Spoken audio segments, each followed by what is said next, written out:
Good morning. My name is Nick Igo. I'm Assistant Director of Admissions and Recruitment for Johns Hopkins University. I'm also an alumnus J2 class 2015.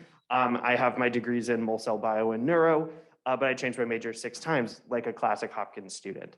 And so I'm happy to be here this morning to do an admissions overview for all of you. I'm going to be talking pretty much about the process itself. Obviously, I really hope that everyone in the room, or at least parents and alumni, are going to be acquainted with the philosophical parts of the institution. So I'm not going to spend too much time there. I really want to talk about what is the nitty-gritty of what we look for in an application, and then leave time for questions that you may have as your children, sons or daughters, may be approaching this process. So I want to start with kind of the logistical information, all the boring stuff, but then I want to pivot and actually talk about how we're doing the review process of applications, right? What are the actual pieces of the application that we're spending our time looking at? What are the things that are going to really help you stand out in this process? And how can you frame your story in a way that really matches with the institutional methodology and the institutional goals and values of Johns Hopkins? To take a step back, right, I think a really helpful calibration, especially for many of the parents and alumni in the room, right? Things have changed pretty dramatically, even since my time graduating in 2015 for the admissions process, right? Our overall admit rate right now is hovering at about 4.5%, 5%. And so what does that mean, and how can you use that to your advantage in this process, right?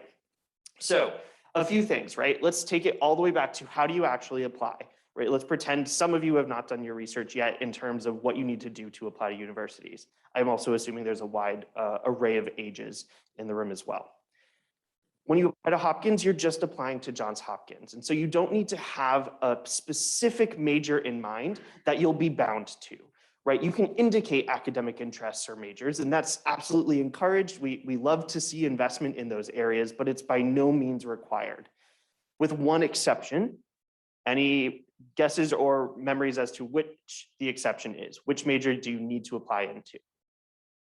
Biomedical engineering. It is the one exception. You do have to put that as your top choice major. You'll be considered for the biomedical engineering program first. If you are not admitted into the biomedical engineering program, you are reconsidered for general body admission to Johns Hopkins University. So you're not, one and done type of admissions. The rest of our programs and majors are not capped. We do not have quotas or numbers of students that we need to admit into specific programs. And so we're really just trying to use that information to contextualize where your current academic standing is and how you're investing in the opportunities available to you, wherever you may be studying or applying from. Right? So if you're interested in computer science, how are you actively exploring computer science now? That can look very different for many different students, but we're just trying to unpack why is that important to you. Same goes for writing seminars, creative writing, and all of the other majors and minors, including some new minors that students might be potentially interested in. You can choose to apply through the Common App or the Coalition applications, both of which are consortium applications, right? So you apply using one platform and you can use that for multiple institutions. We technically have no preference as to which platform you can use, Common App. But do whatever one makes the most sense for you, Common App. It's going to look the prettiest, it's the nicest, it's the longest, it's just the most robust application and the most institutions accept it. However, I also understand if you're looking at Hopkins, you're probably planning accordingly with other highly selective institutions as well, right? Some of those institutions may or may not take the Common App as well, so you do need to consider which application will be the most easy for you to get your applications in. Again, it all asks the same information, it just looks a little bit different PDF format. Multiple decision rounds are going to be really key to understand our process, our selectivity, and how to set yourself up for success within that selectivity. So officially, as of last year, we've introduced an early decision 2 option. So Hopkins has 3 admissions rounds. Early decision 1, which is November 1st, typically. Early decision 2, and regular decision, which share the same deadline of typically January 3rd, or whichever the first non-weekend, non-holiday day of January is. Why did we do this, right? We did this for a few reasons. we noticed that there was a lot of students who didn't have their applications ready or prepared, or there were extenuating circumstances they couldn't get their applications in by November 1st, right? Maybe students were pre-test optional times. They were trying to get another test round in. They were trying to get additional transcripts or see how their fall grades came through, right? There's a variety of reasons, or maybe they needed to have additional conversations with their family about financial planning before they were ready to make that type of commitment. As a refresh, early decision is a binding commitment. So you're saying Johns Hopkins is your top choice. Obviously, we're all in this room together for that exact reason. You're saying it's your top choice. You're going to apply through early decision. And the benefits of that is that you're entering a much smaller applicant pool, and we recognize the step you're taking to meet us there, right? In general, we only get a few thousand applications in an early decision round. This year and last year, we received a couple thousand early decision 1, a couple thousand early decision 2, 36,000 regular decision applications, right? The last round that we reviewed. So this allows you to stand out in a much smaller applicant pool because we're not comparing you against the other applicant pools. We're only looking at you within the context of the pool through which you're applying. And so when you're applying early decision 1, no one's been admitted yet. We have the entirety of our class open. We want to capitalize on those students who are saying Johns Hopkins is their top choice. Then we look at early decision 2 for those students who are also saying Hopkins is their top choice, but are just applying a little bit later, right? So we're looking at those students to also consider for admission because we know they're going to come to Hopkins if we admit them. Then we admit the remaining seats in our class through our non-binding regular decision option, right? We have to admit more students than we have seats, unlike the 1-for-1 enrollment of early decision. However, there's the smallest portion of the class left. Over the past couple of years between early decision 1 and 2, it's safe to say that we enroll about 60% of our incoming freshman class, right? So in this room, knowing that information, it's going to be key to understanding how you prepare yourself for this process, as well as expectation setting, right? Every year, we're going to get students in regular decision who are super mad that they ended up being denied when we had 36,000 applications for the remaining 40% of the class, when statistically those numbers are just simply not going to add up for 37,000 of those students, it feels right? And so ultimately, that's a really important piece of context to understand as you think about this process. We really hope that Hopkins is a top choice, of course, for many students, but we also understand that that binding commitment can be a pretty scary one to overcome, right? And so I do want to talk a little bit about financial aid. I'm sure we're coming from a variety of financial backgrounds and things like that. So I want to talk about Hopkins' financial commitment, right? Hopkins meets 100% of demonstrated and calculated financial need through a need-blind admissions process. So we're not ever considering your finances when making admissions decisions. If we admitted everyone with 100% financial need, as we do every year, we can do that and still pay everyone full rides if that was the class we needed to enroll that year. That's a huge step. We also package you without loans. So you will only ever receive components of your financial aid package that never need to be paid back, right? A combination of grants, institutional grants, merit-based scholarships potentially, and potentially a work study component as well, right? So you'll never have an institutional loan or a loan as a part of your Hopkins package. Making that decision with your family, whether you want to take out a loan for your own contribution, is a separate question. But we really do hope that our package will get students to the place of comfort, right, of zero debt as best as possible. Through that, the same financial packages apply through all admissions rounds. So early decision 1, early decision 2, regular decision. There's no differences in how we will package your financial aid. And we award merit-based scholarships in every round as well. And so that's oftentimes a question I get from many students and parents, especially of alumni, who ask, I'm trying to strategically set myself up for receiving merit-based awards. When should I apply?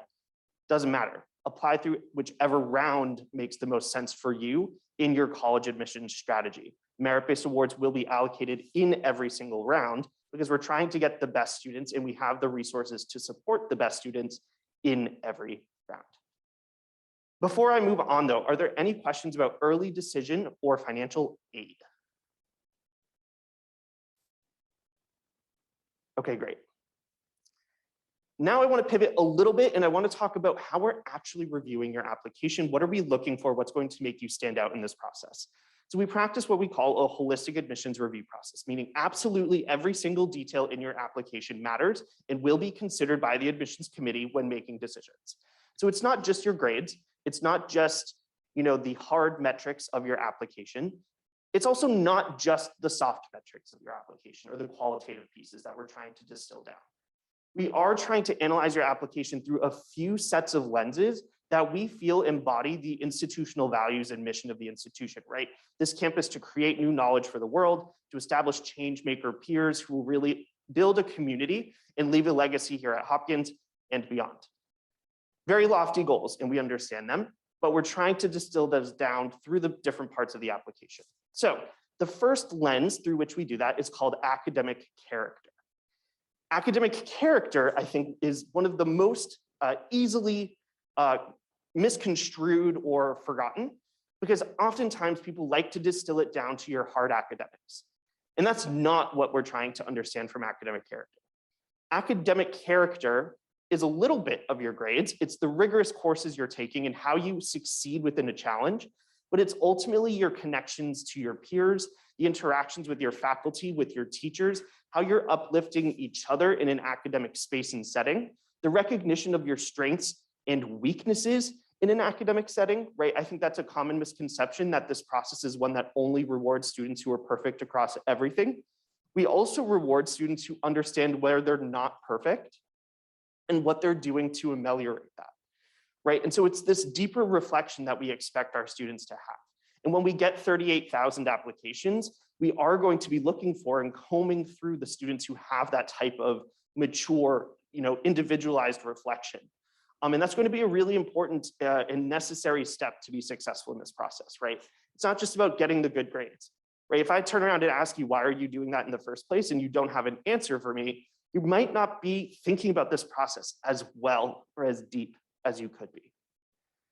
Choosing the good grades and we all wish to choose good grades. Choosing the rigorous courses is also going to be a really important part, but we do not have a preference for any academic curriculum, right? And so whichever academic curriculum you may or may not be in is great with us.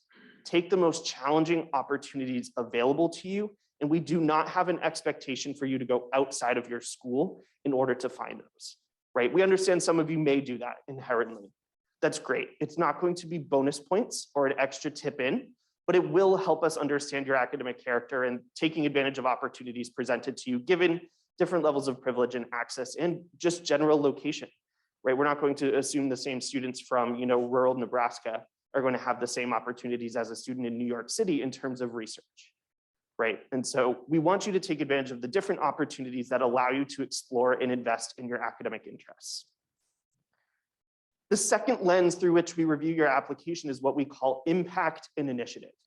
This one is also misconstrued, typically through quantity as well as leadership. That's how people like to distill that down, which is not what we're looking for, right? I love reading all the students who post on Reddit and stuff like that. I know exactly why I was admitted to Hopkins, and here are the reasons why. I'm like, oh, if only it was that easy for us to do that and tell you that. That's not it, right? It's not an algorithm of the most extracurriculars, the most number of community service hours. To be quite frank, you could do 1,000 hours of meaningless community service and pat yourself on the back without making an impact in your local community, right? You could stock shelves at a food shelter, that's great, but could you have impacted the community in a greater capacity by recognizing the challenges of why people were arriving at that shelter, right? The ways that you interact with the space that you're in to improve and make things more efficient, right? Increase collaboration across the team, right? Those are the types of students we want to see. How you perceive the opportunities around you and how you want to make a change within that space. So it's not just volume of hours. That's great. Again, it goes back to that. If I were to ask you why you're doing that in the first place and you don't have an answer for me, then you need to do some more soul searching, right? If your answer is college expects me to do it, that's not a great answer, right? We want you to really reflect on how are these experiences important to you? How are you investing in them? And how are you changing them? So the way I like to describe impact and initiative is through an example, right? So you're on the soccer team. and you're just bumped up from JV, you're now on varsity, you're a junior, you haven't really contributed too much because you're a little nervous to contribute to the team, you've just been bumped up, whatever it may be. The student who's demonstrating impact and initiative is the student who says, I have a recommendation for a new play, a new training regimen, whatever it may be, that ultimately has returns for the team, right? It was a change that led to some sort of positive result. And because you contributed that, you're the person who made that impact, right? It wasn't just you leading, it was this idea that you contributed in a way that you all grew together to leave a lasting legacy on that team. If you're someone who's just participating within that experience, that's great, right? You were filling your time, but it's not thinking about it as deeply or as holistically as growth orientedly as we want you to, right? So you should think about all the experiences that you're doing in a way of, why am I here and how can I make it better because I'm here? That's impact and initiative. Again, you don't need to be doing that for the most activities. That's not the game. It's quality over quantity. And I don't have a preference, nor do any of the admissions committee members have a preference for any of the experiences that you're doing. So that's one of my other favorite questions, right? Are you going to admit me because I do MUN over my friend who does mock trial? I really don't care, right? You're choosing those things to invest in for your own personal development and reasons. We want you to take that experience and demonstrate impact with it. Both of those students can do that within their respective experiences. So we want you to reflect, distill down all the things you're doing, and then communicate that in the application. Very simple way to strategize this. Make a simple chart, Google Doc, whatever it may be. List all of the different extracurricular commitments you are doing or would like to do in the first column. In the second column, talk about the skills that you're developing through that experience, right? The hard skills, the soft skills that you're developing, whether that's leadership, communication, whatever that may be. In the third column, reflect on that impact piece. Why is that experience different because you were there contributing to that experience? The combination of those three things is exactly what we want to see in your extracurricular list, plain and simple. Distill it down into a sentence, copy and paste that into your application, done. I just gave you the secret for how to maximize your extracurriculars, right? That is literally what we want to understand and see.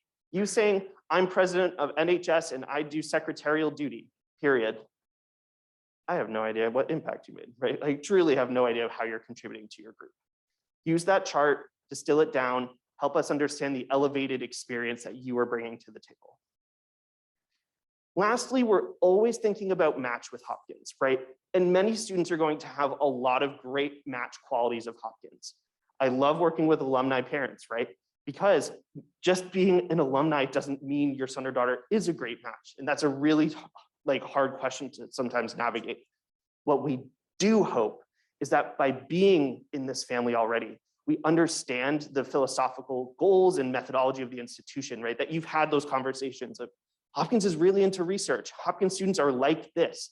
Hopkins students are thinking about this, right? That will help your sons and daughters understand, is Hopkins the right place for them? Because we want them to really reflect on, is Hopkins the right place for them? Is this the place where they're going to thrive for 4 years, doing research, getting involved in our extracurricular community, and leaving a legacy in the city of Baltimore, if they're able to. So match is really helpful, but we're looking for a variety of different qualities through it, right? Of course, we're looking for the strong grades, we're looking for those impact change makers, but we're also looking for students who are collaborators. A few years ago, that was our supplemental essay question, right? The extra essay that you have to write for Hopkins that says, reflect on a time in which you've had to collaborate with others. What did you learn from that experience? And that was a really helpful essay, in my opinion, at least, to distill down the students who were thinking about that from a slightly different level. I always fell into two different categories. There was a student who actually knew what collaboration meant. And then there was my favorite collaboration leaders who were like, I told everyone what to do, so we collaborate. I loved that essay. It was so helpful to understand kind of how students thought about that word and what it meant to them. That is not our supplemental essay question anymore. It's far bigger, it's far broader. It's asking you to reflect on interests, values, goals that you may have, elements of your community. Again, lots of different things to choose from. Reflect on that experience in the first part of your essay. And then in the second part of your essay, connect those things to Hopkins, right? How can Hopkins elevate that experience for you? If it's an academic interest, That's a pretty straightforward one, right? What are the academic opportunities that will elevate those interests here? If it's a community or an identity that you hold, what are the different resources and communities and places that you can elevate that experience and identity here, right? It's a very straightforward 1 paragraph, 2 paragraph essay, 300, 400 words max, right? 2 paragraphs. Doesn't need to be crazy. Don't need to be Shakespearean in poetry. Doesn't need to be an iambic pentameter. On the number of students who are writing all these creative things and then miss the point of the essay makes me really sad, because when we get 38,000 applications, we really are trying to maximize and understand every single detail of information. Sometimes being creative is not the most efficient way, right? It shows us a part of you, but there's other parts of the application to demonstrate that creativity. The SUP is really, we're trying to distill down some pretty specific information. Don't get lost in the sauce, right? Understand exactly what you're trying to communicate to us. So to recap, when we look at your application, we're looking at 3 things: academic character, which is a combination of the grades, the rigor, the challenge you're taking on in the academic space, along with the softer qualities of how you communicate with your peers, with your faculty, and engage with the world around you. We're looking at your impact and initiative, which is quality over quantity. We really want to deeply understand how you're getting involved in your community at a greater level and making a difference by being there, right? Which is a hard thing to do. To also just provide a little bit of a caveat there too. We're not asking you to found a nonprofit. We're not asking you to, change the world, cure cancer through impact. Your impact can be at the soccer team level, right? It doesn't have to be this world-changing, earth-shattering experience, which I think when we hear impact, we think presidential, we think far grander than sometimes we can achieve, and that's okay, right? We're just trying to understand the skills that you're building so that when you get here at Hopkins, you can flourish within those skills. Lastly, match, right? What does it mean to be a Hopkins student? Are you of this research mind? Are you a collaborative student who's going to understand that you might have been the smartest person in the room in high school, but you might not be the smartest person in the room anymore here at Hopkins? What does that mean? How do you prepare for that? How are you reflecting on that? What are the different goals, values, identities, communities that you're a part of or hold dear to you? And how do you plan to evaluate those and grow within those when you arrive at Hopkins? We're going to use your entire application. In every part of the application, we're asking ourselves those questions about those 3 pieces, right? So I wish I could tell you, oh, academic character, I'm only looking at your letters of recommendation and your transcript. You might reflect on something academically in your essays. And so I can't forget about those, right? Your impact. We're oftentimes going to hear about your impact from your teachers or your counselor or other people in your community who you have in your corner or who are advocating for you, right? All of those pieces are really helpful to understand every single part of the application. And so that's where that holistic piece comes in, right? Your transcript, your letters of recommendation, your extracurricular commitments, your essays. We're thinking about all of these pieces in every step of the process. And so that's really what's going to come together, right? It's this narrative. It's this maximization of information that you can share with the admissions committee by framing it within those lenses. If you distill down and take notes on each of those pieces and then read your application once through for each of those lenses, that's a great way to frame it and think about, what am I contributing here and how can I maximize what I'm telling the Hopkins admissions committee? I also promise you that while we may say this, a lot of other institutions, they have their own sets of values and goals and things like that. Using a consortium application like the Common application, like the Coalition application, the same stories can be used in different ways. So don't freak out that you have to frame it so specifically to Hopkins that you're going to lose sight of the goals of your other schools through which you're applying, right? We understand this is dynamic, it's flexible. They will use your application to understand their own processes, right? Holistic admissions through a consortium application is a huge advantage because it's vague enough for us to be able to distill down the different goals and match pieces across different types of institutions. The supplemental essay is a great specific part of the application because it does call attention to what we're looking for, specifically for our institution and for other institutions. That was a lot of information, and I know some families came in a little bit later, but does anyone have any questions whatsoever about this process? So admissions rounds, financial aid, and what we look for in the application itself. Yes, sir.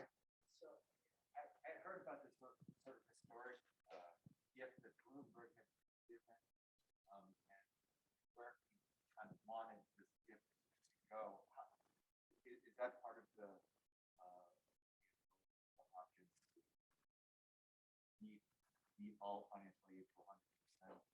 And is there anything available? You talked about merit-based scholarships. Are those sort of need aside from financial need? Yeah, absolutely. So to repeat the question for those of us who are online and didn't hear it, a question about Michael Bloomberg's donation from 2018, 2017 or so, making Hopkins permanently need blind and no loan for the rest of time.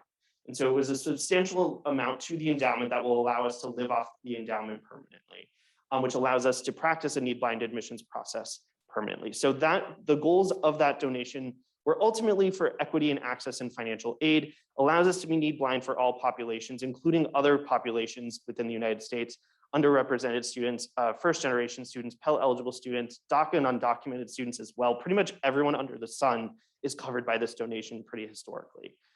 It is for need-based financial aid. We still do have merit-based scholarships. And so all students are automatically considered for all merit-based scholarships in every round. And so these awards are not contingent on financial need. A couple of them do indicate that a student needs to demonstrate financial need, but you will be considered for all awards through which you can be considered, starting with the largest amount of money, ending with the lowest, right? So we're always trying to maximize the amount of money and resources that you'll be able to receive. It is a separate entity. You can see all the scholarships, the merit-based scholarships available on the Student Financial Services website. We might post them on the admissions website. I forget if we link out to financial aid or if it's on our own, but you'll see all the different merit-based scholarships available. Again, you're automatically considered, no extra applications for merit-based scholarships at Hopkins. Yes, ma'am. Great question. Are interviews a part of the process here? Interviews are not a part of the process at Johns Hopkins. We do not offer interviews. And so we understand they can be a very helpful resource at some other institutions. We never offered evaluative interviews. They were only ever informational. And so a few years ago, we actually got rid of interviews from the process. We found that they were actually stressing students out far more than they thought it was this make or break moment. Students who were getting really upset, sick, we were like, time to end that. So we've never practiced an evaluative interview process. It was always just a conversation to help students understand Hopkins at a more intimate level. We said you can do that through meeting your admissions officer, through other resources. So we do not offer interviews through our process, but definitely pay attention to what other institutions offer. It could be an incredibly key part of their respective processes. So it's no admonishment of that as a part of the process, but at Hopkins, it doesn't play a role. Yes, sir.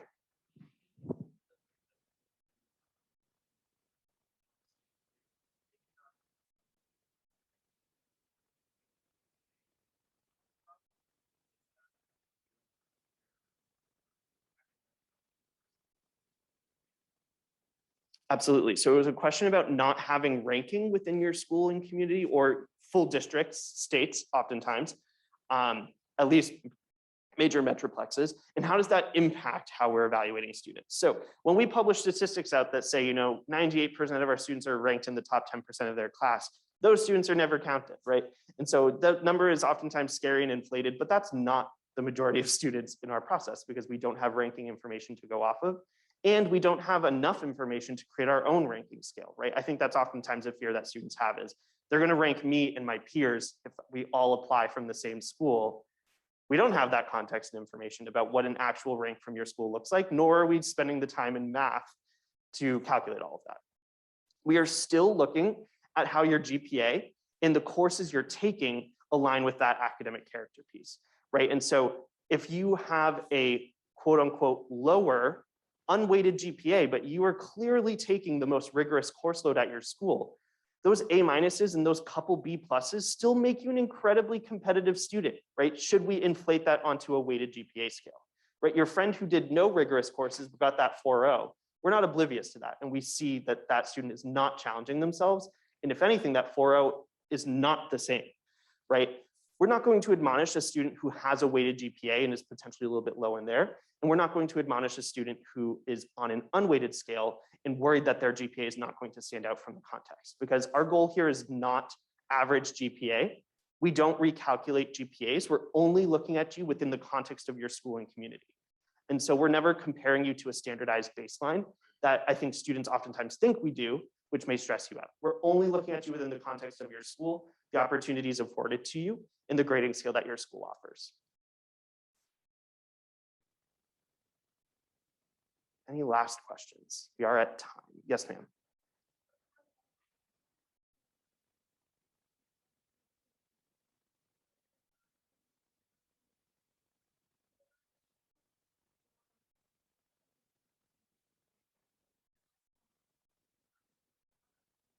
Yeah, absolutely. So question about letters of recommendation and just the broader strategy of maximizing those letters of recommendation, right? So at Hopkins, we require 3, one from a counselor or an administrator from your school, right? This is someone who the goal of that letter is ultimately trying to understand what is your placement and achievement or distinctive factors across the school. We also fully recognize, okay, you go to a giant public school, a great public school, but your counselor has a caseload that's much bigger than your best friend who goes to a small private school across the street whose counselor has a caseload of 30. We're not expecting the same letters of recommendation from the same schools or the same types of schools. So we're really just trying to understand who are you within the context of your school and community, and we're not going to expect any one thing because we know counselors are going to have a variety of information. The other 2 letters are from teachers. They do not need to be from any specific subjects at Hopkins. So choose the subjects you think will elevate your academic interests, your goals, or pieces that are missing from your application that you feel are not already there. So say you're a student who's interested in the humanities, but a lot of the experiences that you've done have talked about athletics and commitments and service work and yada, yada, yada. And you're like, I'm missing that humanities, that humanistic experience. Right? Getting letters from those humanities teachers or social science teachers will elevate that extra part of the application. Use those subjects strategically. Vice versa, right? STEM students, you feel like you're lacking in one area, elevate that with the STEM faculty. A good rule of thumb is that those recs should be coming from teachers or faculty members who have taught you as recently as possible. Right? Freshman year is great, but it's not the same as your junior year. It's definitely not the same as your senior year, right? And so you really may have liked your theater arts teacher from freshman year, but if you're applying to biomedical engineering and you just took Calc AB last year, that might be a little bit more helpful for you to understand, right? Or for us to understand. So it is important for us to see the rigor come through and contextualizing your performance within that rigor. But there's no subject requirements. Ultimately, choose the teachers that are going to help you elevate your application or the subjects that will add additional components to your story. And always send a thank you note. We are over time, so I do appreciate you guys for spending a bit of your Saturday mornings with me. You do have regional admissions officers that you can find on the admissions website. We have a Meet the Staff page. You can type in your zip code and a point of contact will come up and they'll be able to unpack other specific questions that you may have. I believe we have some awesome tour guides in the back. And so they'll be able to bring you guys out onto your exciting tours here on campus. I will also stand up front should you want to linger around or you're not going on a tour and have other questions. But otherwise, I'll let our tour guides kind of provide you with some next steps and guidance. Thank you all. This webinar will not be on the admissions website. I actually don't know where this recording will be. Hello, virtual audience. I'm assuming it'll be somewhere on the alumni homecoming other pages. So it will not be on the admissions website, but we do have other virtual events that students can register for from directly the admissions website. Thanks.